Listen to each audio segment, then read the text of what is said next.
up there on the avenue.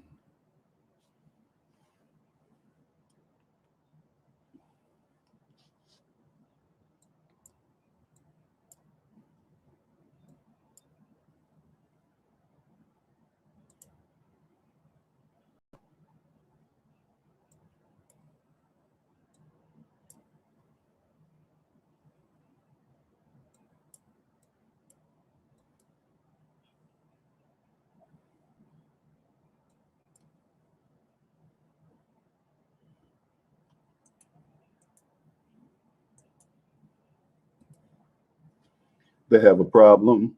Hey, folks, welcome to the Reality Check with Charles Butler. We are doing what we do, getting ready to blow it up here in a minute. We're going to meet. We're going to have our guest on, Mr. Frank Venusia. Frank and I've been doing a hit about 15 years or so. It feels like 30. It's been quite a run. Frank's always very gracious to take time to spend with us and enlighten us with his commentary. He's a breath of fresh air and a wealth of knowledge. And I want to introduce him. He's also the president of the American Analysis of News and Media, and also the editor-in-chief of the New York Analysis of Policy and Government. Welcome to the show, Frank. How are you?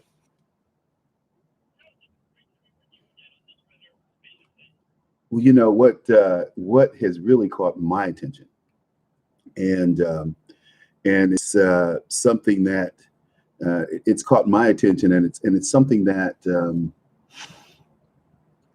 I'm going to write about a little later today, and that is the appointment of Amy Coney Bassett. I'm sorry, Annie Coney. Help me out, Frank. ACB, AC Bryant. Yes, Barrett. Amy Coney Barrett. She's a wealth. She's a wealth of fresh air, man. She is just a go-getter. She is everything that Ruth Bader Ginsburg is not.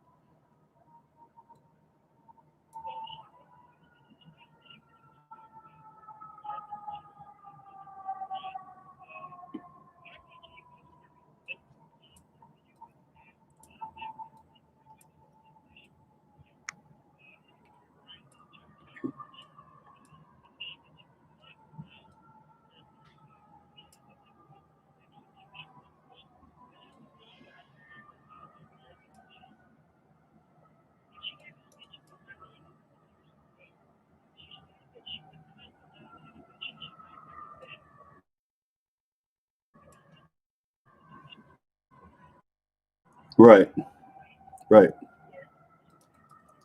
right. It is. Yeah.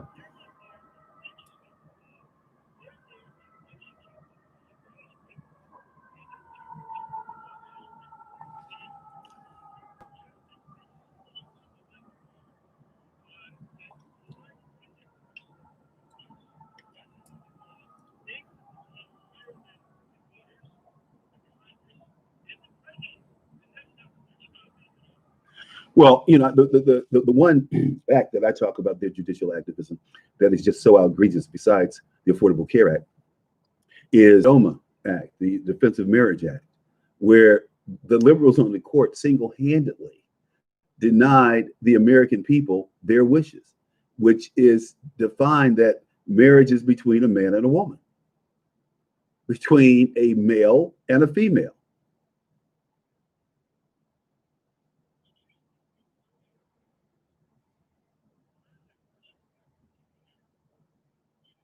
Mhm.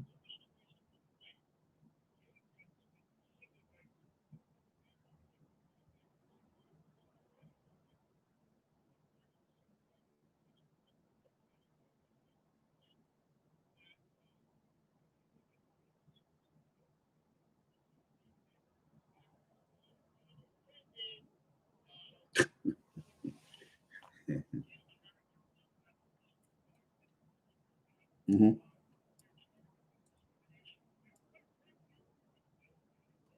No, it doesn't, except that we're not going to accept immorality. Their behavior, one is a behavior. and an accepted behavior that these people participate in. It's a choice that they choose to participate in. And it's one that my religion deems sinful. And I'm not going to make any apologies for it ever. I'm not going to embellish it. I'm not going to promote it. One of my buddies, young naval officer, said he had to get out of the Navy, man. They were promoting this homosexuality thing so hard, and this women equality thing so hard. And he said there are two things wrong with that. One is how do I know what your sexual orientation is unless you're making it an issue, unless you're not doing your job, unless you're not conforming to the UCMJ, Uniform Code of Military Justice. If you're not doing your job, you're not doing your job regardless of your sexual orientation. So that was one thing. The other thing was they keep talking about women equality. Oh, well, she can't do 10 pull-ups to qualify, so we'll just lower that to 3. You know, women, they're a little different than men. Hello, if you're equal, then you should do equal sit-ups and push-ups. Sorry. But that's the game.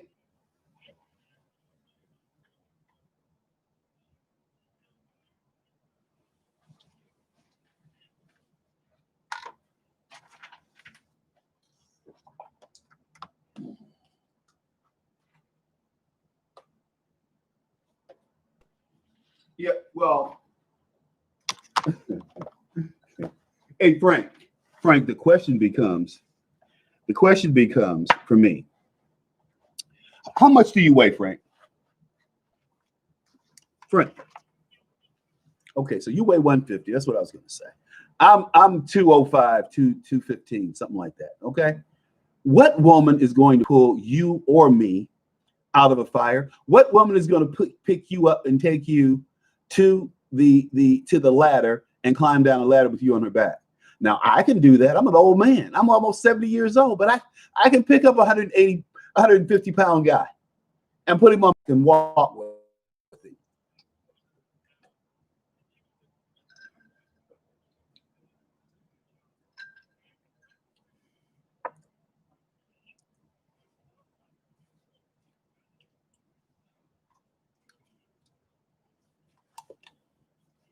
But that was the intent. But you have to remember something, Frank. That was the intent of both Democrats and Republicans to undermine the opportunities for Black Americans. Like people kept saying, oh, well, that's just a token Black. And guess who never fought the issue of tokenism? The NAACP. Why didn't the NAACP fight for affirmative action and tokenism and fight against the label of tokenism? Because they're being funded and controlled by Jews and corporations.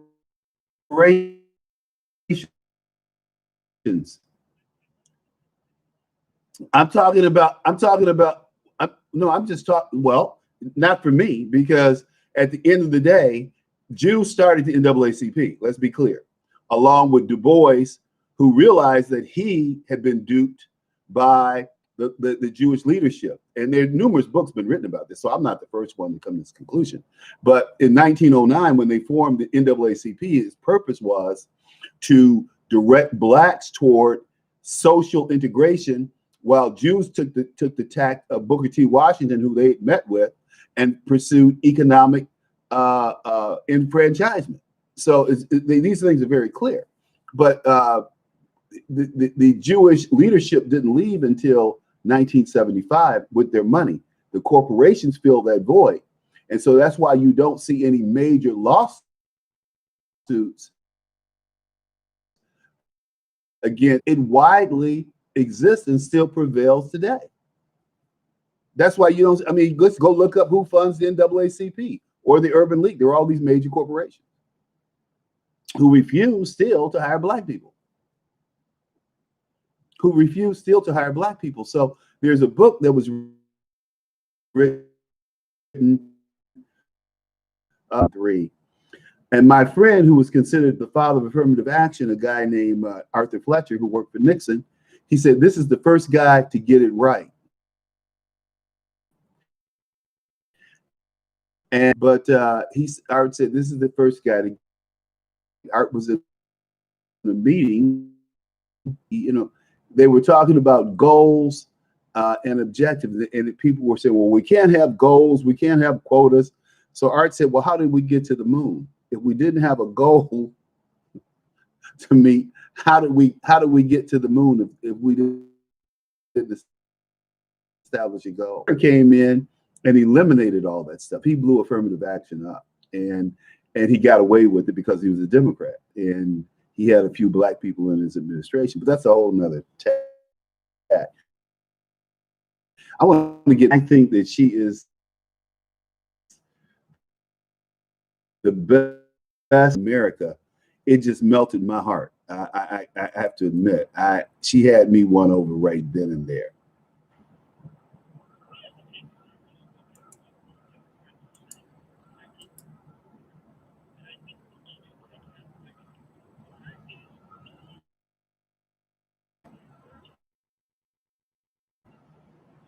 Mm-hmm.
Mm-hmm.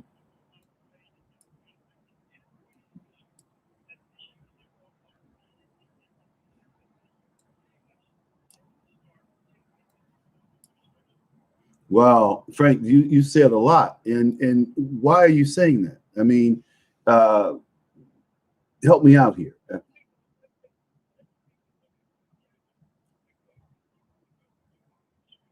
Okay,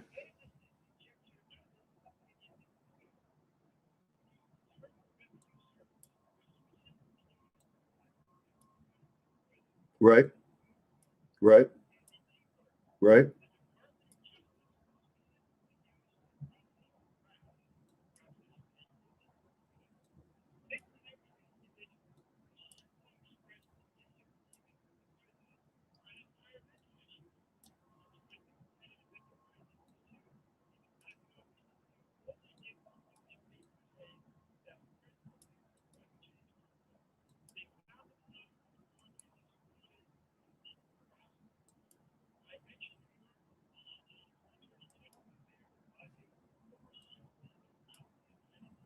Mm-hmm.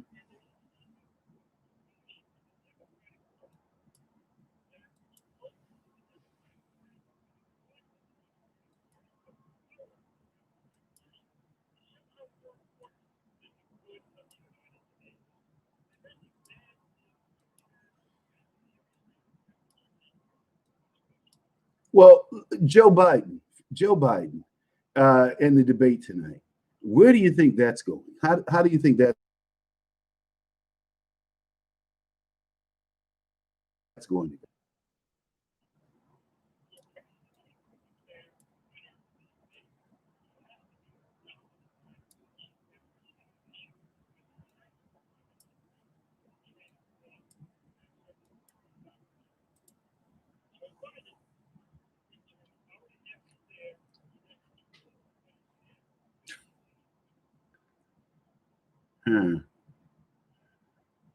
Well, I just don't see how he can win against Donald Trump. Positive for America, not one thing in 47 years.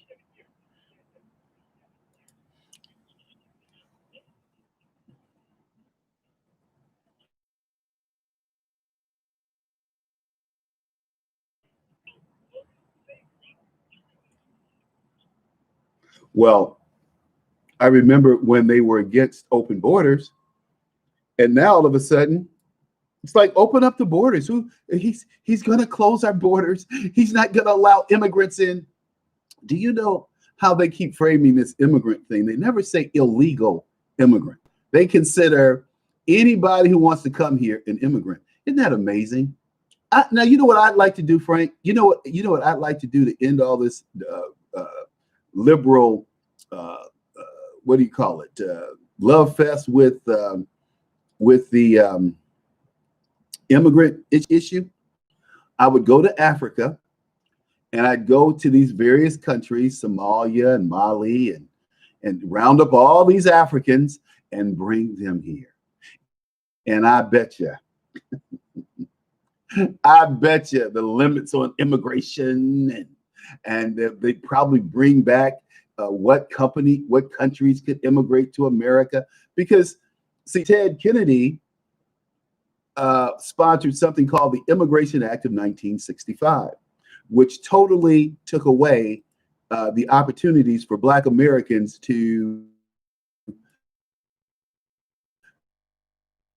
really, because they had to compete with foreign workers, which were cheaper and which were more endearing to employers. They always are. But they didn't have, if they weren't here, employers wouldn't have had access to these. This was done on purpose to stop Black people having opportunities to pursue the American dream. That's the only, so from 1929 to 1965, we basically closed our borders. We didn't have any mass immigration. And all of a sudden, you get,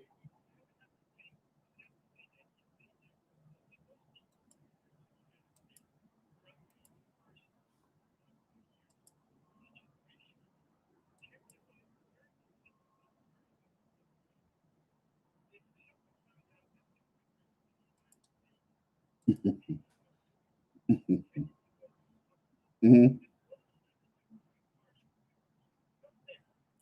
Disagree with that. But I just find it ironic that as you're trying to right the injustices and the wrongs of 300 years of slavery, that all of a sudden you open up your borders to the whole world to come into your country. We hadn't done that before. And Kennedy,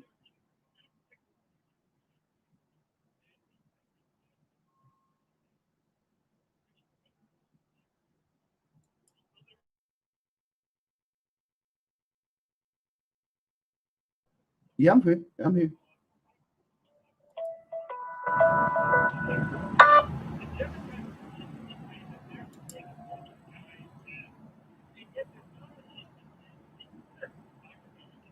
Oh yeah.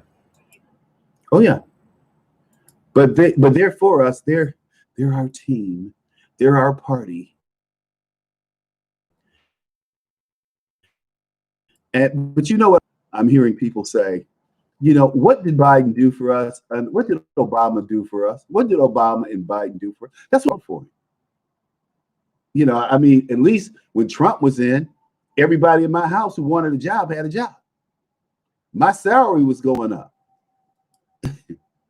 I was able to do things I hadn't done in years because of the economy and the money I was making. Now all of a sudden they want us to go back to the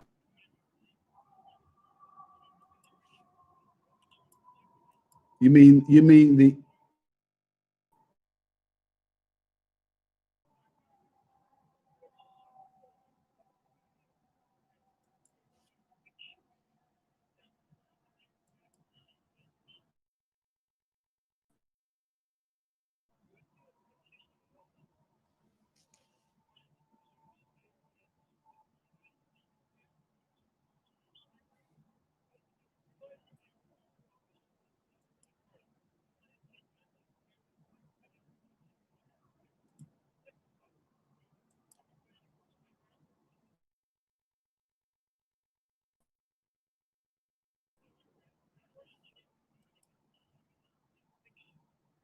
but